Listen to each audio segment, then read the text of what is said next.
Hello friends, welcome you all in Pharmaceutical Engineering Practicals. I am Makarand Shahrukh. Today in this video I perform the practical of Pharmaceutical Engineering. So the aim of today's practical is construction of drying curve for calcium carbonate or starch.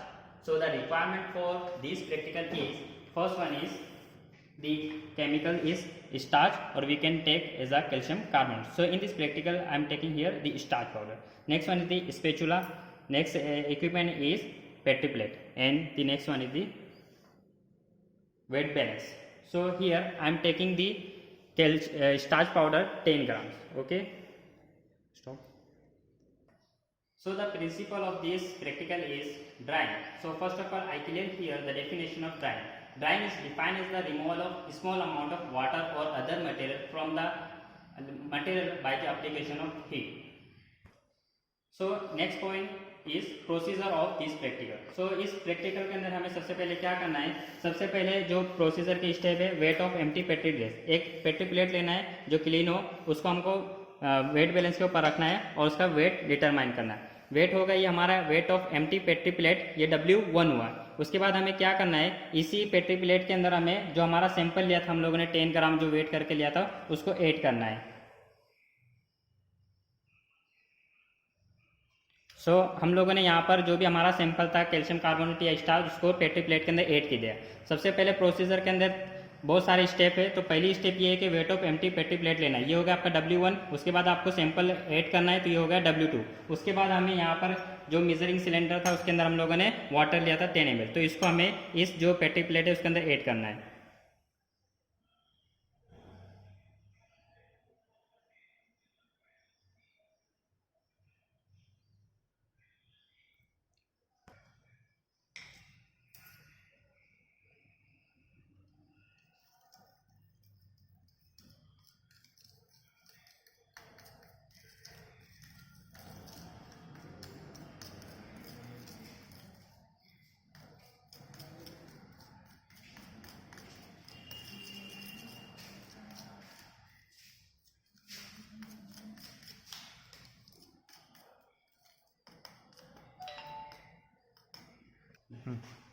तो यहाँ पर हमारी third step start हो गई. पहली step के अंदर हम लोगों ने एम्प्टी पेट्री प्लेट के लिया, दूसरे के अंदर पाउडर डालने के बाद W2 हो गए, और उसके बाद सैंपल वाटर डालने के बाद ये सैलरी बन गए तो W3 हो गए. तो ये वेट हो गया हमारा W3 का. उसके बाद नेक्स्ट स्टेप आपकी W4. सो W4 के लिए क्या करना है, ये जो भी आपका सैलरी बना था आपने पेट्री प्लेट के अंदर लिया, उसका आपको हॉट एयर ओवन के अंदर जाना है. वहाँ पर आपका टेम्परेचर मेंटेन करना है 70 डिग्री सेल्सियस के ऊपर, और उसके बाद उसको हॉट एयर के अंदर 15 मिनट तक रखना है, और 15 मिनट के बाद इसको वापस निकालना है, उसका वेट लेना है. तो ये हो जाएगा आपका W4. उसके बाद 30 मिनट के बाद इसी पेट्री प्लेट को अंदर ओवन के अंदर वापस रखना है और उसका वेट डिटरमाइन करना है. ये हो जाएगा आपका W5. Okay, so next step है हमारी हॉट एयर. तो यहाँ पर आप देख रहे हो ये हॉट एयर ओवन है. यहाँ पर हम लोगों ने टेम्परेचर उसका मेंटेन किया है 70 डिग्री सेल्सियस. सो इसको हम लोग ये जो पेट्री प्लेट हम लोगों ने जो सैलरी बनाई थी इसको हम इसके अंदर रखेंगे, और 15 मिनट के बाद इसको हम लोग रिमूव करेंगे और इसका वेट ले लेंगे. अभी हम लोगों ने जो स्टेप हुई थी हमारी W4 हुई थी, जो हम लोगों ने 15 मिनट के बाद जो निकालेंगे वो W4 रहेंगी. उसके बाद 30 मिनट के बाद जब हम लोग निकालेंगे इसके वेट तो ये W5 रहेंगे. तो अभी मैं इसको हॉट एयर ओवन के अंदर रखने जा रहा हूँ. नीचे ऊपर.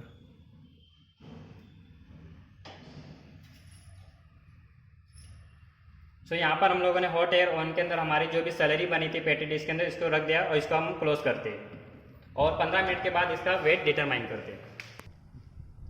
सो यहाँ पर हमारे 15 मिनट्स हो चुके हैं. अब हम लोग पेट्री प्लेट को यहाँ से निकालेंगे हॉट एयर ओवन के अंदर से, और फिर इसका हम लोग वेट डिटरमाइन करेंगे. सो यहाँ पर हम लोग वेट डिटरमाइन करने के लिए जा रहे हैं. ओके, सो फ्रेंड हम लोग इसको वेट करने जा रहे हैं. ये जो हमारा W4 हम लोगों ने 15 मिनट तक हॉट एयर में रखा था, उसके बाद हमें वेट बैलेंस के ऊपर इसका वेट लेना है. सो यहाँ पर पहले 75 था, अब यहाँ पर 74 आया है. सो यहाँ पर हमारा जो भी सब्सटेंस था वो रिड्यूस हुआ है. सो इसी तरह आपको और इसको 15 मिनट तक के हॉट एयर के अंदर रखना है. ये W5 रहेगा. जब तक के रखना है तब तक इसका कांस्टेंट टेम्परेचर वेट नहीं आता, तब तक इसको आपको हॉट एयर के अंदर रखना है. जब आपको वैल्यू जो एक तरीके का दे कांस्टेंट दे तो आपको स्टॉप ड्राइंग करना बंद करना है. अब हम आते हैं हमारे ऑब्जर्वेशन की तरफ.